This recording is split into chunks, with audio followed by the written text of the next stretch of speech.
এতক্ষণ কোলে ছিল আর এ কিছুতেই উঠবে না কোলে। কি অবস্থা! বাবা আসো, এই যে আসো, এই যে নাচো, এই যে আঙ্কেল নাচে, ডিং ডিং ডিং ডিং ডিং।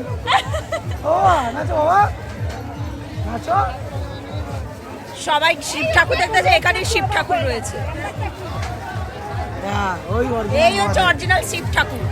শিবের মাথা সকাল জল ঢেলে বাড়ি চলে যাও, সব থেকে পুণ্যি পাবে।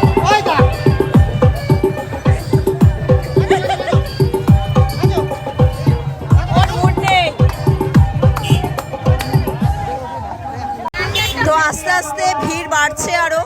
এখন বাজে বিকাল 4টে, 4:30 হবে। আমি এখনো ঘড়ি দেখিনি। তো মেঘলা মেঘলা ভাব চারিদিকে, আর ভিড় আস্তে আস্তে বাড়ছে। এবার আমরা বাড়ির দিকে যাবো, কিন্তু কিভাবে যাবো জানি না, কারণ এখান থেকে গাড়ি তো পাস করবেই না, গাড়ি করে এসছি। এবার দেখা যাক কিভাবে বাড়ি চাই আমরা।